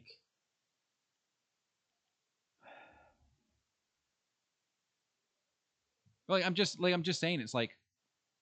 Has Obi-Wan happened yet? Oh, no, it hasn't. No, because the TK troopers and stuff are still in their earlier Empire armor. Yeah, but I don't. I'm not going to count. Oh, hold on. Let me. And and Leia's like 10 in that. You know, like this is. I can't tell kids' ages. Maybe because you're not grooming them. Yeah, maybe because I'm not a creep and I'm not on the list or was on the island. When does... Heard Maul was on the island. I bet she was right there with Palps. God, tell our hot takes right now. I don't think that's a hot... All right, hold on. Obi-Wan takes place 9 years... After Revenge of the Sith? Yeah. I thought Leia was 10 in that, though. And this is where, like, the thing... All right. And I'm telling you, Maul's like, I think 4 years, or like 3 or 4 years. Like, it's not, it's not, are you like looking up the, like, where the Maul fits in the timeline? So, okay, Am I right? You're, yeah, so. Fuck yeah, I'm right. This is like 1 year later. Oh, what? 1? Yeah. 1? It takes place in 18 BBY, approximately 1 year after the events of Revenge of the Sith and the end of the Clone Wars. Yeah. I knew they phased out the clones quickly. I didn't think it was that quickly. I think it's... Damn, they said, fuck you guys. I think this is... Oh, you want us to war? Get the fuck out. Yeah, that's how it is in the United States. Yep. I do not think they were winning, and I think... Okay, no, I didn't say that they were winning. I said they were holding him at bay. I don't think they were. They were, I'm telling you. I think... If I had to go this, I think Vader was like, okay, I can kill all 3 of them right now. Probably could have, relatively easily. Probably should have.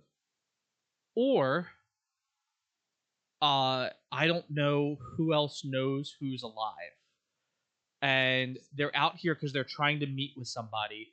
Who are they trying to meet with? Okay. This is before the path. Hey, smart. So smart man. And my only other thing is like, who's coming to rescue him? Can I kill them too? Yeah, can I get them? Because like, oh, you're rescuing them? All right, now follow them and just like continue dismantling. I think this was actually, I think he was like, delaying them to the point because we saw Kenobi when a ship takes off and Vader's like, no, wham, rips it open. Yep.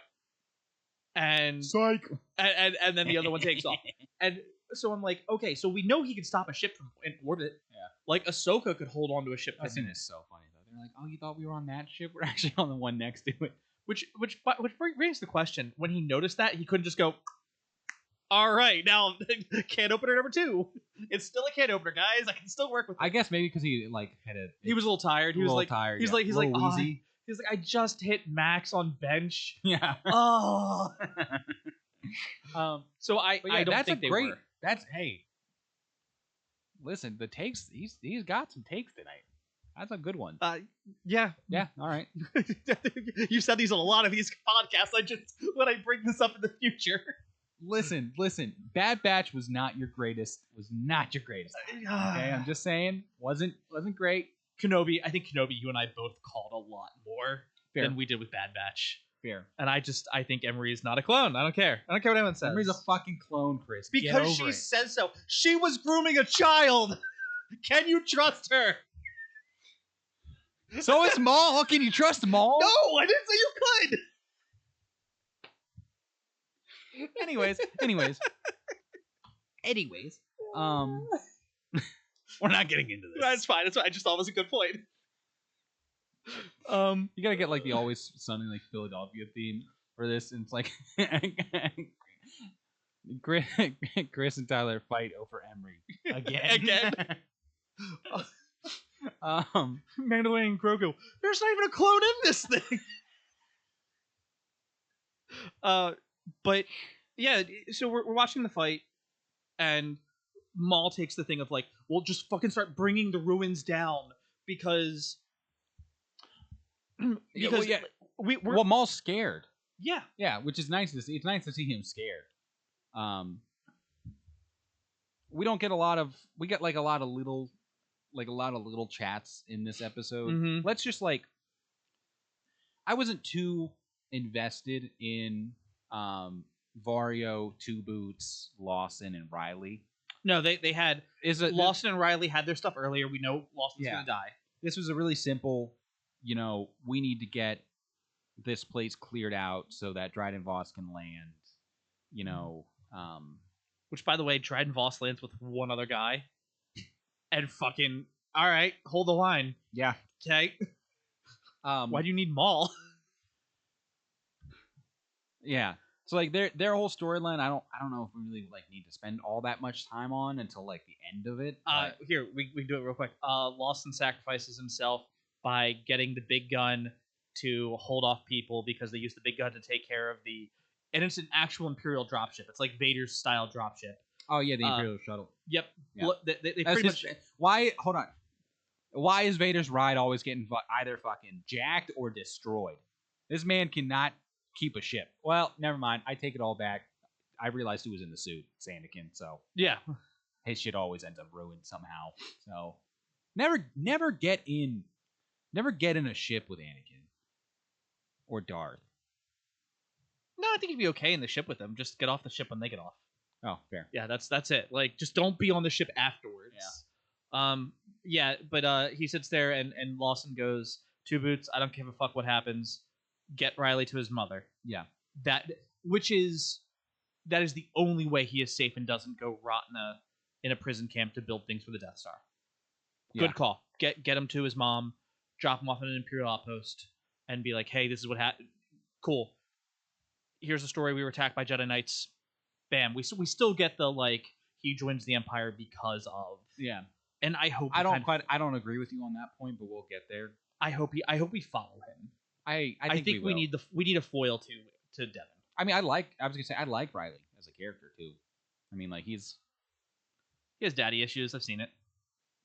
I've lived it. He has big ones now. Yeah. With Lawson, by the way, no body.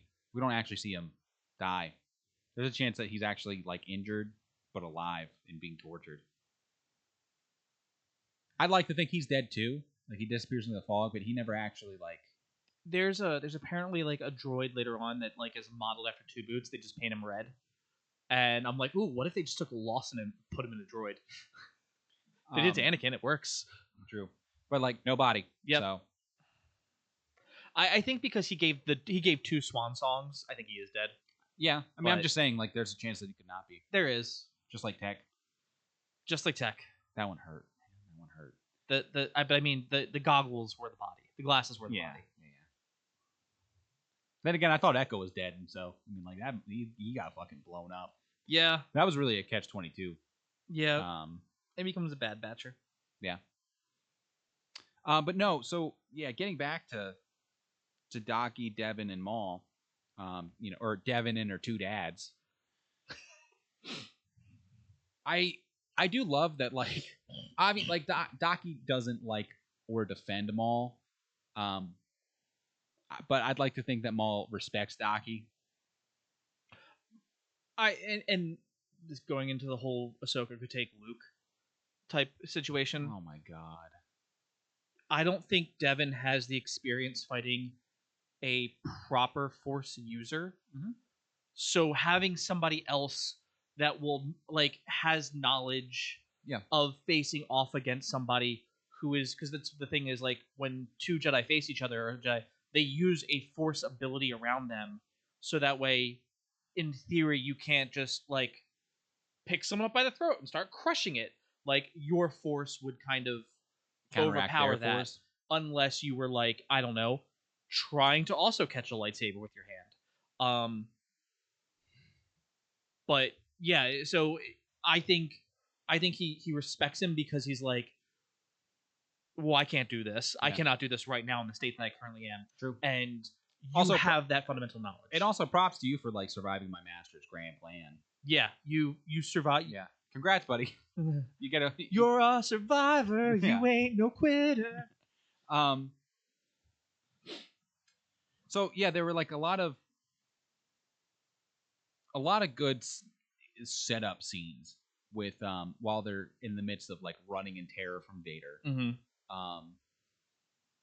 And I do like when Vader and Maul are facing off that Vader immediately goes for the leg again. And it's just like, it's like a rotate and tap. Yep. Like Cat. My fucking leg, you asshole. And Vader, from listening to like an interview with Sam, is like, he knows so much of the Force. Yeah. That the reason he's only using one lightsaber and one-handed is because he's using the Force to watch every swing.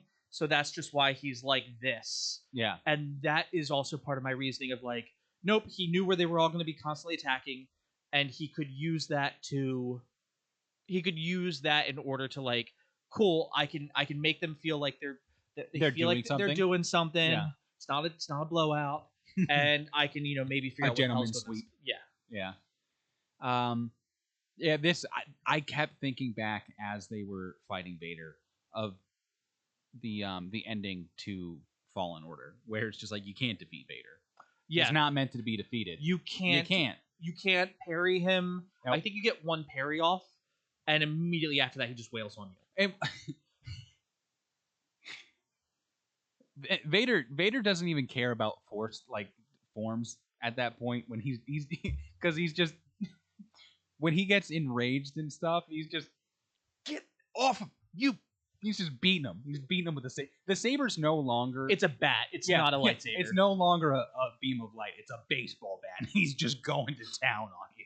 I do see like he does fight very much like Dooku did, or I think it's supposed to be it is a faster version of how he would have been fighting Obi-Wan in A New Hope. Yeah. So like Alec Guinness, like he and Alec Guinness fight in a very, but they're both like, I also think for them, like one of the things like a lot of kung fu will do, like they'll do the standoff. Yeah. And they'll be standing off from like it'll be like an uncomfortable amount of time where they're just like this and there's like a slight movement, and it's like, no, they both know each other so well that they're just sitting there like, no, the fight's already been happening. Yeah. You just don't get to see it because that's just them doing it at that level. Yeah.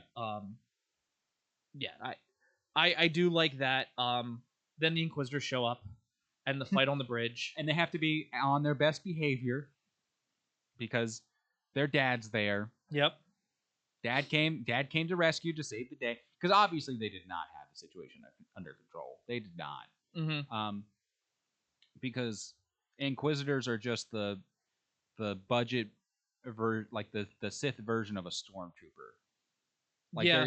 They're effective in numbers, but the second they go up against anybody with like actual training, they're screwed. And it's also, I think it's in Jedi Fallen Order, the more organic a Inquisitor is, the more successful they are.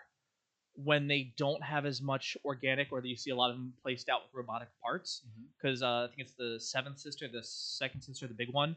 She's got a robotic hand, a robotic foot, because she failed, so they took those away from her. Yeah. And I'm like, oh, because that also makes me think is like, oh, are Merrick and this other guy not fully human? Yeah. I mean, that makes sense. That tracks. But that also make them like massive failures and not like. I mean, so is Vader, but he's different. Yeah, Vader succeeds a lot. I think Vader's like entire thing is like he's also like when he brings in people, he's also the angriest person in the galaxy. Yeah, so, I mean, the rage, the hatred. I mean, he's also like on Tarkin's leash, so like he is not even Sidious's apprentice anymore. Yeah, he's not even the second in command. He's the third. Yeah, like Tarkin holds his leash. Yeah. That's embarrassing, Vader. That's embarrassing. But he also likes Tarkin. Fuck Tarkin. I mean, Tarkin's a bitch. All my homies hate Tarkin. I mean, yeah. I'm gonna piss on Tarkin's grave. Oh wait, you can't. He disintegrated on the Death Star. Why would he retreat in his moment of victory? Good. Um, He. That's how you know, like, a character or a villain's done like really well. It's like how much you hate him. mm-hmm. Oh, it was good. When he was brought back during the Clone Wars. Oh my god! Oh, why are you here? Go somewhere else. And then man. Anakin liked him. And you're like, oh god, you have a terrible taste in men, Anakin. Terrible taste in men. Taste in wives might be okay. Taste in men, not so good. But Padme, anyway, how did you marry him? So they get separated, and the one Inquisitor goes after Devin. One Inquisitor stays behind to help with Daki, Vader, and Maul. Yeah. And then I think it's the 11th brother. No. The 11th brother stays. Merrick goes after Devin. Mm-hmm. And at one point, like, we see Daki get knocked back and just shoves 11th brother off the side of the bridge. Yep. And that's him. He's might as well be dead for now. I picture that he has to walk back because he has to go like deal with Ahsoka in a couple years. And then we get Maul and Daki against Vader. This is my other point of saying that they didn't stand a chance. Maul and Daki are two incredibly well-trained Jedi or Force-sensitive people, Yeah, right? Force users, yeah. They're fighting Vader. There's not a scratch that happens to Vader. When all three of them are taking on Vader, 3v1ing him, there is not one blow landed on Vader. Nope. Maul gets knocked back and Daki's in front of him, and Maul's like, I need to get rid of Daki now. Daki has fulfilled his use. I think he can sense Devin like watching or about to be in position. Not watching. I think he's sensing Devin in trouble and also realizing the futility of the situation. So I don't know if it's a... This does feel like a double-edged sword here, where... And this is... I don't know if you've seen this, where Mrs. Play will say this. Mrs. Play doesn't want to marry the hero.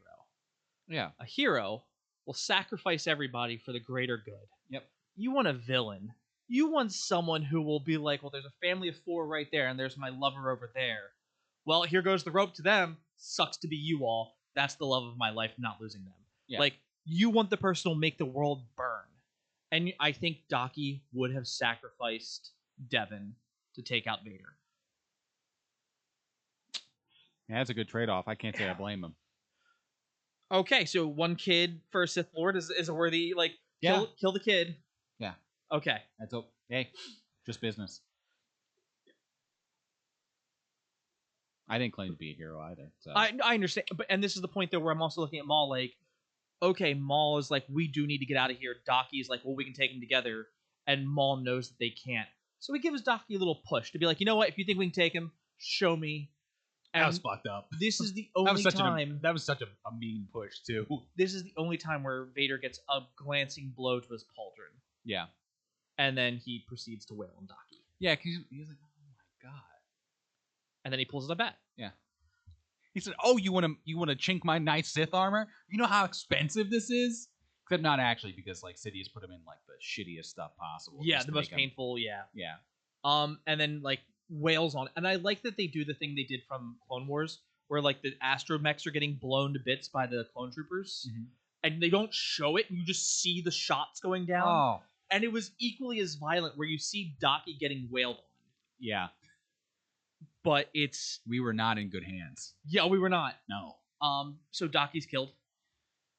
The jumping back to him with just the lightsaber burning through him was so dirty. That was such a... That's fucked up, man. But that is also it's how unceremonial. You see... Yeah, that's also how now you see Devin is like, fuck, my master's dead. Yeah. And honestly, I think... And Lawson saw the push. Yeah. Lawson saw the push, but Lawson died, so it doesn't matter. Or did he? Or did he? Ooh. That would be... Yeah. Let me... Let me just brainstorm here. Okay. Let me just put it together. They keep Lawson imprisoned and tortured, trying to get more information about Maul, about Daki, where are the other Jedi, who else are you hiding? Somehow, Riley and maybe Riley's mom finds out that, like, Lawson's alive. Riley somehow manages to rescue his father, who tells him Maul betrayed Daki and got him killed to that to Vader. And then, because of the connection that Riley and Devin have, that's what ends up turning her against Maul in the future. That's all I got. I was slowly thinking about that too, and I was just waiting for Maul to be like, "Well, what I told you is true," from a certain point of view. Oh God. I think it has to come out. Yeah. I think that line will be thrown out again. Yeah. Because I do think Daki would have sacrificed his Padawan to save, which, knowing what we know, objectively, Yeah. killing one kid to stop him, sure. That probably need to stop saying that on this podcast. For this is about Star Wars, not just we're gonna do that. But like sacrificing Devin, to stop Vader and essentially stop episodes 4, 5, 6 going down, and then you save like planets. Where the people. Great trade for a fight that they don't know they can win. Would you take that deal? I take that deal. Yeah. For a fight that they don't know that they can win, that like at that point, Maul was correct. I think Maul was right to be like, we need to get the kid. We need to get out of here. You keep saying we can do this. Like, we could have like easily hopped over, started collapsing the bridge behind us to build more room, and just fucking hoofed it. And tried to figure something else out. So I do think Maul was right in sacrificing Daki. They could have. I don't think they would have taken him. No. So not taking him. I'm with you that like it sucks that Daki finally puts his trusted faith in Maul just for that at the worst possible moment. We can take them together. Maul? He looks behind him too. Maul, and you see his face. Yeah. Paging Darth Maul. Darth Maul to the fight scene, please. Darth Maul to the fight scene. Sam, come on! I need you to pose again. Come on. What if I say Star Killer really nicely? But yeah, him look. The look on his face. It was like he knew he was fucked right there. Yeah, he knew. Yeah. He knew he didn't. And I think at that point too, when he gets that glancing blow and then he starts wailing on him, I think the realization that Maul was right also then comes to mind, where it's like I can't fight him like a Jedi. He knows how. Yeah, like patience. Yes, patience is a virtue, but also this is you need violence of action. What we did is what created this. That's not going to be what destroys it. Yeah. Perfectly said. And then Devin is fighting Merrick in the temple. No. Merrick was the one who went over. Was Merrick? Okay. Yeah. Devin was fighting. Brother. Yeah, the 11th brother, and her saber goes off the edge. And then all of a sudden, you see a gloved hand with a lightsaber come out, and it opens up, and she uses the Force to grab it and wail on. Use all of her anger. Yeah. Like, it was blind rage swinging. She was not fighting well. No. But sometimes you don't need to fight well in that case. No, you just overpower it. Yep. Just like Vader, except Vader was more they call it in Battlefront 2 when you're playing as Vader. The ability is called focused rage. Yes, and he's really good at that. Whereas Devin was just fucking blind. Rage, wrath, and fury are all great to use. It's the anger and like the blinding part of it that, like, if you go, oh, I see red, or I see no, now you're burning it. Yeah. But if you have fury or wrath or rage and you don't go blind by it, but you can get someone and go, okay, I'm gonna work out what therapy couldn't on your face. Yeah. Then that's where you're at. Did she like collapse it on him? Did she even get a lick in on him, or did she hit him on the brother? Yeah. Yeah. Okay, she got a couple good hits on him. Yeah, because he was worried for himself. Yes. So Oh, did she like kick him in the face too, or kick him out the window? yeah, like kicked him out the window. Okay. And yeah, like he's like down for the count in that case. But that's just in time for Devin to look back out the window, and Docky's getting a hole installed in his chest, courtesy of Darth Vader. No, this is after Vader. Was it really? Yeah, that was after Vader. She sees that before. That's when she starts going on the rage. She starts fighting, but gets the thing knocked out. Yeah. Maul shows up with his. She takes it. Proceeds to beat How his are ass. you not putting two and two together? They're like, oh, Maul's right here when he should have been right over there with my master. But hey, Your she's master a wanted me kid. to save you. Yeah. Your master wanted to make Okay. sure you got out of here. There are a million and one ways to rip that one. I also think Maul's just going to come out and say bluntly that, like, I sacrificed your master. You know? I don't think he will. You don't think so? I don't think so. Hmm. I think that's going to be him learning that, like, I can't go, by the way, I killed your master, so that way you would join me. True. Yeah, you can't say those things. I think it'd be like your master wanted you to live. He's like back watching film on how he tried to get Ahsoka to help. Yeah, He's watching. Like, he's like, can't say that. No, can't. No. Strike that out. He's watching. He's literally watching. He's watching episode 4, going like, oh, okay. Vader killed Anakin. Okay, so your master wanted you to survive. He wanted you to live. That's why I had to come find you. So this is the stuff Obi-Wan's saying. That makes sense. Okay, that's how he gets the kids. Okay. Got it.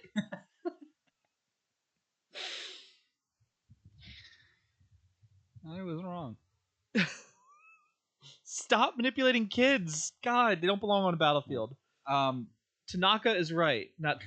Tanaka's right. I don't take children onto a battlefield. You were kidnapping them. That was a different day. Oh God, Hondo. The only good guy in all of Star Wars is the fucking pirate. Yeah. These are fucking kids. Come on. I don't send children to battle. Yeah. I want him to show up in other places so badly. Uh, We are so starved for Hondo. he shows up in Outlaws. In the game, really? Yeah. Does it really? There's the DLC is he's between crews at the moment. He's always between crews. That man was a free agent from the Clone Wars on. Okay. He's voiced by Winnie the Pooh. Not Docky. Hondo's on Instagram posting the poll of who want me, and it's 100% no. That's Hondo. Give me a Hondo and Han Solo adventure. That'd be so fucking funny, honestly. Only if it's the kid. If it's Harrison Ford being surly about it, then no, it wouldn't be as fun. It would like a younger hair. Get the kid who played him in Solo. Yeah, do that. Oh God, he'd be so annoyed. That's how that could have been the third episode. Was they went to Hondo Anaka to get the stuff to get for Java, and Hondo fucked up, and that's why they owe him all that money. Yeah, it's all Hondo Anaka's fault. Ooh. Mrs. Play and I want to play that because she's like, oh my god, it's Hondo, because that was announced when we were at Star Wars Fest Japan, and she's like, okay, we got to play that because she wants more Hondo, and I'm like, Hondo is like one of the best Star Wars characters. But yeah, and so naturally everyone gets on with Dryden Voss, or I'm sorry, Two Boots and Riley. Yep. Talon and Devin and Maul, and then so does Vario. Yeah. And they are able to get off the planet. I can't believe Vario survived this season. Props to him. He actually had his big moment where the Lawsons convinced him to be bait. Oh yeah, that's right. You're the smallest and hardest to hit. And I like how he's the entire time, I'm big and strong. Yeah. I'm big and strong. So in the trailer, oh god, and this is one of the things they do, or Maul does a take of I'm one with the Force is me. Yeah. And they didn't use it in the show, right? Yeah. Yeah. Was there a scene with it, or like associate? Because remember, notably, I did not watch the trailers at all. Yeah. Which I think I should start doing with Star Wars again. I've been disenfranchised in that regard, but I think I really need to start keeping up with my Star Wars news more and getting back into the anticipation factor of it. I master the Force serves me. Is and here, hold on, I'll let me play this for Tyler so people might hear it. Here we go. But he didn't do like it wasn't him actually saying the scene, like saying it in the animation, right? It was just the voice line itself. It was just a voice line, Oh, but yeah. it is. It, but it, I saw that and I'm like, I cannot wait to hear how they implement that because that was such a cool line. Like, I'm with the Force is with me. To and then it didn't happen. hear the Sith version of that, like, oh, well, that could also just be like, hey, here's season 2. Yeah. Now here's the other thing I will say. You're aware of the Avatar issue, right? Where it leaked and stuff, and Well, that too. I wish I would have downloaded it. So Avatar: Legend of Korra. yeah, They went to the studio and they're like, hey, you guys get to do another season of Avatar. You only get one season, so they did this tight story. Bam, yeah, start, finish. The 12-episode first season, yeah. Yep, and then they do it. And the second season got greenlit. Yeah, after. It wasn't just the second season. It was, I think, 36 more episodes. So I think it was actually like the rest of the series technically got greenlit. Oh, did it? I heard did. it was like you might not get it, so that's why every story wraps. And the thing I will say here is, and this is my lead into like, this could have ended here. Yeah. Like, okay, Maul has an apprentice, which was the whole point of this story was he needs an apprentice. Mm-hmm. Then we could have gotten comics about Riley and Devin and Maul, because like everyone else died. Yeah. And we know what happens to Voss. And like everybody else's story has been answered. So right here, if they would have said, hey, there's no season 2, the story wraps up perfectly. Because we know where everyone else ends Except for Devin. Except for Devin. Yeah. And then, but much like the Acolyte, here's your comic, here's your book. True. Cool. Now we're done.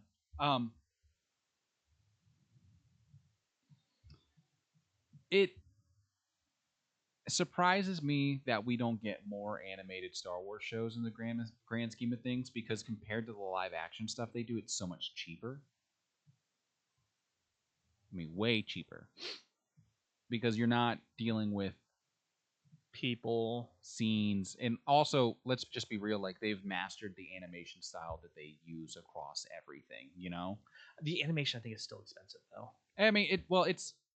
And Disney, trying to lay everybody off to replace on AI. True. Dicks, whatever. Man, I've been a foul-mouthed sailor on this podcast today. It's okay. I've been good. I haven't reminded everyone that, hey, Darth Talon R34 from Legends is not a kid. Oh God, not a kid. I don't know about that. Oh, in Legends, yeah. Legends is not a kid. Okay, all right. And is with Maul. Yeah. So I mean, I think we're barreling toward that reality that Darth Talon's gonna be recanonized. Yeah. No, which is so interesting because I was diving back and I don't know like the huge authenticity to this because I haven't had the time to dive back into it. But like like George had written a sequel trilogy about like before he'd sold the rights to Disney. I heard a rumor that he might have, or he wanted to do the books. Yeah, so he settled on Darth Maul as being like the main antagonist, with Darth Talon as like the other villain. And so like they're fighting the syndicates and like all the crime and stuff in 7, 8, and 9, which I think that'd be pretty cool. I've heard rumors that apparently they want to use Mandalorian and Grogu as a way to like retcon stuff. I really hope they don't. I don't think you can retcon something. So, or I don't think you can retcon something like this. The only, I think, instance where you're going to be able to undo the trilogy, the sequel trilogy, is if you use the world between worlds. That's the only way you like. I don't think they can do that. And my only reason is so much of The Mandalorian was about giving clones the Force. True, yeah. For the Emperor. It was building toward that, but I mean, they I'm not the biggest fan of The Mandalorian's third season. I'm not the biggest fan of the fact that you had to go watch the Book of Boba Fett, which the Book of Boba Fett turned into The Mandalorian 2.5. Yeah. I wasn't the biggest fan of how they handled that. I thought when they the first 2 seasons of The Mandalorian were perfect. Yeah. Um, Hell, even season 3 with him like being like, "Hey, the kid's here on the farm with me, and maybe we train to be we protect this planet, and this becomes like new Mandalore." yeah, Cool. yeah. So, I mean, like we can't rehash the past. We can't rehash these movies. I think I think logistically, if you look at episodes 4, 5, and 6, and then you look at 7, 8, 9, and just look at the Star Wars logistics of it all, you realize that they are both equally as terrible. Say what you want about the Canto Bite scene. Say what you want about like wait, are different. Are you comparing 4, 5, and 6 about to 7, 8, and 9? I am. I do not agree with that at all. But okay. I'm just saying, like Star Wars wise, where it's like Luke is now trained in the Force. How long was Luke training there? Like a couple months, dude. Well, how long was Rey training? Like, well, she's a Mary Sue. He's a fucking Johnny Storm. Like, I don't know what you want. No, so like that's my issues are within like the just like the. Well, first of all, you want to talk about pacing issues? Like Episode 9 is the grandfather of all. Oh, that is a sprint. That entire movie is like, is sit down, we're getting to the end. And there's just so much stuff that's never explained or brought up and stuff like that. Like that's, I think if you take 9 out of the equation, for me, I like the sequels. If you take 9 out of the equation, 9 has a lot of issues. It's like when someone actually sits down and like talks about 6, and it's like Harrison Ford. Like you can tell that Harrison Ford wasn't supposed to be in this movie. Yeah, and like you look at the Jabba the Hutt rescue and how little sense that makes. Yeah, but it's like Luke does it, but none of it's like he actually doesn't do anything impressive. No. But it's like, but he's a Jedi and he saved Han Solo. And like when you look at some of those merits between the movies, they start to line up, and you go, okay, some of this has always been bad. But you watched it as a kid, and it was fun. Man, seeing Luke with that fucking sick green lightsaber though, for the first time. Oh my god! And then he gets shot in the hand as he's posing and doing the Star Wars pose. Yeah. So like objectively, like 6 is the weakest movie of that trilogy. Yes. Yeah, without a doubt. 5 is a cinematic masterpiece, just transcends Star Wars itself. It's just one of the greatest movies of all time. I think 5 is only beaten by Andor. Really? No, I'm sorry. Rogue One. Really? Interesting. 5 is a perfect Star Wars movie. I think 5's almost a perfect movie. I do too, but I think Rogue One is more approachable. Yeah. If you were like, hey, I want to watch a good Star Wars, go watch Rogue One. True. Well, I don't want all the. Just go watch Rogue One. It's a good movie. Like, just start to finish, it's a good movie. I recommend Rogue One to anybody who has only watched the original trilogy. Yeah, that's solid. Yeah. But, yeah. And then you watch 1, 2, and 3 for Padme Amidala. Oh yeah, you do.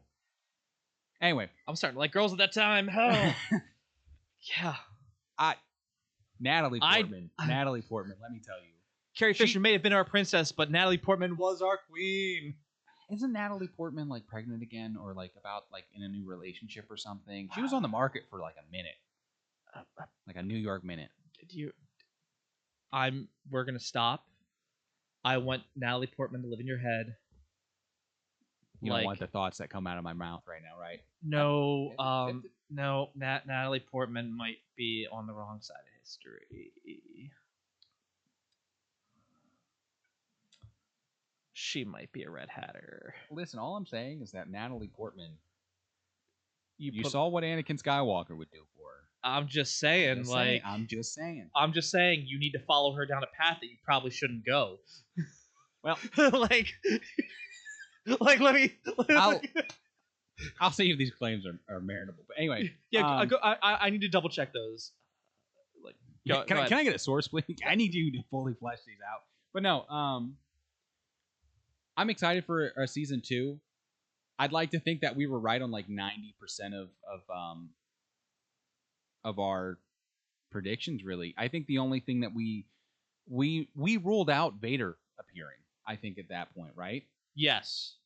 So I was surprised that he actually showed up. But granted, I mean we did make the case that Maul and a Jedi Master and a Jedi Padawan being in league together was kind of enough to ruffle some feathers, to like shake the hornet's nest. So it's not a complete surprise that he showed up. We didn't even talk about the fact about how they actually get away from Vader. How many times did Maul bring the house down on people? That is like that was his way to get out. Yeah. Which honestly, like, at that point, like, because we watch. That brings back to the worst part of Kenobi is like when Kenobi like raises everything. Yeah. And it's like, it's good to know that like no matter how powerful someone is with the Force, you might not be able to outmuscle them, but you can literally force them to have to go so many places. That because that's essentially what Sidious did to Yoda. I think Yoda in like a fair fight could have taken Sidious. I mean, he did. Sidious lost that fight. Let's just put it like it is. But once he starts throwing all the shit at him, going like, and Yoda now has to like. that was so funny. I don't know if you caught it, but when Maul was bringing the house down, you could see Vader throwing a couple of rocks at him. Yes, he's like, "You son of a bitch, stop it!" It was good. Yeah. It's I'm excited for season 2. Yeah, and I don't think Vader. I hope Vader doesn't come back. I really don't think he's gonna. I think that we're gonna get like a whole new set of enemies in the next season of Maul, because I don't think the Inquisitors are like they could be chasing them, but I think Maul slips them at this point. I think we get Jobber Inquisitors, who are like no names in the comics that like okay, they haven't been used, cool, throw them against here, or like we send a big one after him and this is how she fails and loses her arm. Like you know I could see making a return. Who? I could see them being like, hey, this is how we bring Quinlan Voss back. This is how we bring Asajj Quinlan fucking Voss. This is how we bring Asajj Ventress back. This is how we tie them together off doing their own thing. And I mean, that's good prediction, man. That would be. I hope that comes. I'm such a big Quinlan Voss fan. I love how much Obi-Wan's annoyed by him. Yeah, fucking love it. But like the story of like Quinlan Voss like falling to the dark side. I haven't read it. I really want to. You need to. I know. I got a lot I got to finish. Okay. This is a backlog here. I'm working on backlogs. I really can't. Please don't. Please don't. Okay. Sorry. Sorry. I want to get through this. What that is that Jedi Lost or Jedi what? No, that's Dooku Jedi Lost. That's focused on Dooku. Yeah. The Ventress one, I can't remember the name of the book. I know the story though. Okay. I'll get that. I'll find another reason you're gonna hate the Jedi, by the way. So yeah, no, the Jedi aren't good guys. They were once upon a time, man. They were. They used to be. They used to be, man. Acolyte might show us otherwise. No. I'm talking way back. Keep going. Look, you're both assholes with laser swords. You're both the problem. That's to the old Republic. How much further back am I going? Shut up. All right. Thank you guys so much. If you guys enjoyed this, don't forget to like, comment, subscribe. Also, if you want to ever talk to us about Star Wars or really other random furry conversations about Star Fox, check out our Discord. The link will be in there. We've been that's what you go with? Yeah. That's your pitch to the Discord? Just jump into the Discord. It's weird, man. The Discord's a weird place. We've been talking a lot about Castlevania and Star Fox, and there was a picture of Samus Aran as Han Solo, and it shows off her very ample, tight part of her body that I am most attracted to. And everyone was saying something about that. And then I was like, well, actually, all the things I have for her are full frontal in the power armor, because the power armor stays on during foreplay. Yeah, that's where we're at. Is your nose okay? I had to make sure I didn't just spit. Yeah, thank you all for that. over the setup. But yeah, okay. Thank you guys so much. Remember, you're all winners out there. Keep it weird and have a fantastic, fantastic rest of your day. Ciao. Ka-chow. Ka-chow. Ka-chow. Ka-chow. Done. And oh, hang on. I gotta finish this up over here. And